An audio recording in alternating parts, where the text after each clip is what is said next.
After my father suddenly passed away from an unexpected illness, leaving behind a staggering $2 million debt, my mother and brother Tom took matters into their own hands. They decided how to handle my father's inheritance without consulting me, leaving me to bear the brunt of the debt. My frustration with them reached a boiling point, but the thought of their future struggles made me smirk inwardly. I'm Nancy, a 24-year-old single woman working as a nursery teacher at a daycare. I graduated from a junior college and have always lived at home with my father, mother, and my brother Tom, who is close to my age. Since childhood, Tom and I haven't gotten along. A graduate of a prestigious university, Tom looked down on me for my junior college education. His arrogance was matched by his frequent mockery of my modest personality and average looks. With your plain appearance and lack of impressive credentials, who would ever want to date you? He would sneer. In reality, I do have a boyfriend, but I keep this a secret to avoid provoking Tom's scorn. Though Tom's sarcasm used to sting, those days are long behind me. I now take great pride in my work as a nursery teacher, finding immense joy in interacting with children and watching them grow. Tom's words no longer faze me. My mother, who reveres Tom for his prestigious university degree, constantly boasts about him to relatives and neighbors. In stark contrast, I was often treated as an afterthought. It was clear that my mother favored Tom and showered him with preferential treatment. Unlike her, my father always had my back. Whenever my mother gave snacks exclusively to Tom, my father would secretly share the same treats with me. He would proudly express his admiration for my choice to become a nursery teacher, and I deeply cherished his supportive gestures and words. My father was the CEO of a small company where Tom also worked. Unfortunately, the company's financial situation had been deteriorating recently. Despite my father's relentless efforts to cut the deficit and his late nights at the office, Tom remained indifferent. I can't work for a company run by someone who looks so evenly poor, Tom said, resigning from the company to take a position elsewhere. Since her marriage, my mother had stopped working and fully dedicated herself to managing the household. With no experience in supporting my father's business, she didn't grasp the challenges he faced. Despite witnessing his daily struggles, she criticized him for the company's lack of success. The company is still struggling. If you don't resolve the deficit soon, I won't be able to buy that new bag from the magazine. Honestly, what are you doing every day? You're completely useless, my mother said. She had an insatiable appetite for spending, especially on luxury items, often making impulsive purchases. Her dismissive attitude toward my father, as if she couldn't see the value of his hard work, filled me with outrage. Though I'm no business expert, I've witnessed my father's tireless efforts from a young age and understand how challenging it is to manage a business. My mother, who has been with him for years, should recognize this as well. I couldn't fathom why she would blame him as though he were incompetent. One day, my frustration boiled over, and I confronted my mother, demanding she stop belittling my father. Her response was dismissive and condescending. Why should I be scolded by someone like you? People without an education should keep their opinions to themselves. Don't speak on things you don't understand, she retorted. Tom, seemingly influenced by my mother's attitude, joined in and criticized me harshly. It was clear that despite sharing the same blood, our values and personalities were worlds apart. Nancy, don't let their words affect you. Education doesn't define your worth. Take pride in your role as a nursery teacher. That's what truly matters, my father said. His words of encouragement warmed my heart and bolstered my resolve. Even though part of me wanted to stand up to Tom and felt overshadowed by him, my father's support made me feel fearless. As long as he was by my side, I knew I could face anything. An unexpected event shattered my world. Father, I was horrified to learn that my father had collapsed at work. The company staff who reached out to me said he was rushed to the hospital in critical condition. Without hesitation, I dashed to the hospital, only to find that my mother and brother were nowhere to be seen. I'm too busy to leave. You'll have to handle Dad's care, my mother said. I was stunned by her response. How could she claim to be too busy when my father's life was at stake? As a jobless person, surely she had more flexibility than I did. What could possibly be more important than being there for my father? In disbelief, I took care of the hospital formalities and listened to the doctor's grim news. My father had acute heart failure and only had a few days left. I visited him as often as I could, hoping to see his smile once more. A few days after his collapse, as if sensing my presence, he briefly regained consciousness while I held his hand. "Dad, I'm so relieved to see you. Do you recognize me? Can you hear my voice?" I pleaded desperately, but he looked at me with a distant, vacant stare before quietly closing his eyes, never to open them again. Until my father passed away, neither my mother nor Tom made any effort to visit him. They only appeared just before the funeral, clearly reluctant to oversee the arrangements. During our conversation there, it became apparent that my father's company had gone bankrupt, leaving behind a $2 million debt.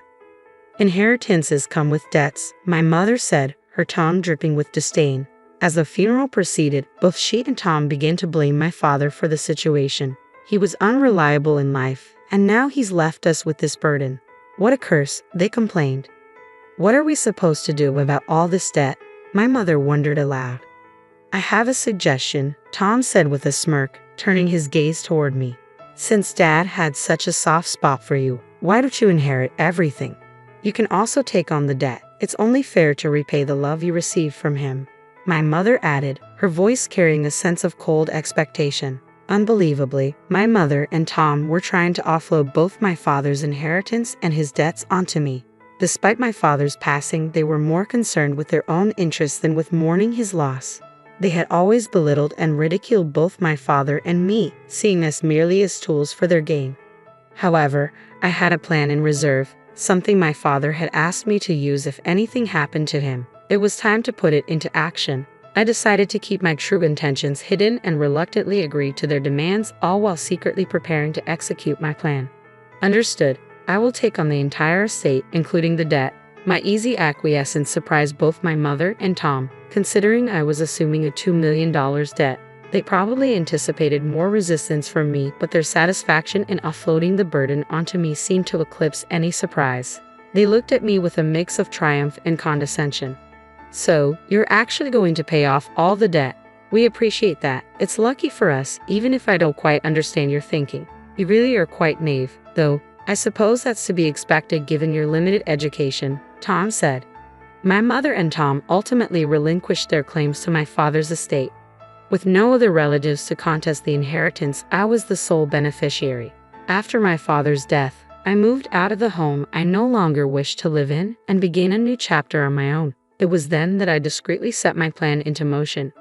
Several months after my father's passing, one day, "What on earth is this?" Tom, who I hadn't seen in a while, appeared visibly enraged, his face reddening as if he was on the verge of lashing out. His fury was likely triggered by seeing me emerge from a mansion that could only be described as extravagant. "Why is Nancy, who supposedly inherited $2 million in debt and has such a low social status, living in a house like this?" It was clear that this was the question Tom and my mother would be asking. "Seeing your astonished faces is quite the reunion after so long. I'm glad to see you're doing well," I responded. "Who do you think you are? Making jokes with no education. I want to know what's going on," Tom snapped. "This is where I live. Is it really so surprising to see me coming out of my own home?" Tom, growing increasingly agitated, advanced toward me. However, as a nursery teacher accustomed to lifting children daily, I had developed more strength than the average woman. Tom, who led a sedentary lifestyle and avoided exercise, was comparatively weak. I swiftly overpowered him and had him on the ground in no time. He looked utterly bewildered. As Tom lay on the ground and my mother rushed to his side, I smiled and began to explain. "The reason I'm living here is because of the decision you both made to relinquish Dad's inheritance. Before he passed away, my father had been quietly building wealth through real estate to secure our future. Despite the company's debt, the market value of the properties increased significantly after I inherited the estate. I sold them at the right time, and even after accounting for inheritance taxes, the profit from the real estate exceeded $5 million. My father had anticipated this rise in value, which is why I took on the inheritance, despite the debt. Instead of using the proceeds to pay off the $2 million debt immediately, I first ensured that the employees of my father's company were fairly compensated. Additionally, I received a life insurance payout of $3 million. The amount was truly staggering. Wait a minute, life insurance is usually paid out to the spouse, right? My mother interjected. It appears Dad changed the beneficiary to me, I explained. He had informed me of this while he was still alive. My father was deeply troubled by your harsh words and excessive spending. To ensure that his life insurance money was used wisely, he trusted me to manage it and change the beneficiary. I have a dream that I've kept to myself, one to support and nurture children facing economic hardships. With the funds from my father's estate and the life insurance payout, I built a large house that could easily be called a mansion. While continuing my work as a nursery teacher, I am also applying the real estate investment skills I learned from my father to steadily grow my assets. After explaining everything, my mother and Tom were enraged, their voices rising in anger. "This is absurd. Why didn't you tell us something so crucial? If we had known about the real estate, we never would have let you inherit it." I responded firmly, "Dad anticipated that you would react exactly like this if he knew. That's why he kept it a secret, to prevent you from claiming everything." I didn't expect you to respond just as he predicted, but it seems he was right. "What are you talking about? Regardless, we deserve our share of the inheritance. We have a right to it." I was taken aback by my mother's audacious demand for a portion of the assets. It was clear that when it came to money, people reveal their true nature. My mother and Tom were showing their cowardice and arrogance, just as I had always known them to be. "You both forfeited that right when you renounced the inheritance. It's not possible to reclaim it now. I cannot hand over the hard-earned assets my father accumulated to people who are consumed by their own greed." The ignorant, uneducated one just won't stop whining. "Quit your nagging and hand it over now," Tom shouted. Despite their continued baseless complaints, I had no choice but to call security to have them removed. They left quietly after being escorted out. In the following days, security footage showed them loitering near my house, trying to find a way to claim my father's inheritance. Their persistence was unsettling. Using the footage, I reported them to the police as suspicious individuals. After that, I no longer saw my mother or Tom around my home. After some time had passed, I learned about my mother and Tom's situation from a family friend who had been close to us for years. Tom had found a new job, but his self-centered attitude quickly earned him a poor reputation. Within less than a year, he had alienated his boss and was relegated to menial desk work, a far cry from the special treatment he had enjoyed as the president's son at my father's company. Eventually, the harsh work environment took its toll, and he left the job. His tarnished reputation made it challenging for him to find new employment within the industry. "Why aren't you working? Stop lazing around," my mother would admonish. "It's not like I'm just sitting around doing nothing," Tom would retort. "What kind of effort are you putting in, you useless, unemployed person?" my mother would criticize. After witnessing Tom's failure, her attitude toward him changed drastically.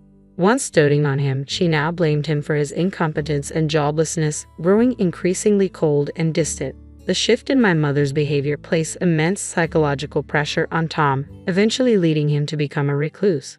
Having relied on my father's income for years and never having developed the skills or inclination to work, my mother now faces financial struggles alongside Tom. Both are struggling to make ends meet. As for me, I am happily married to the man I had been dating, and we now live in the large house I own.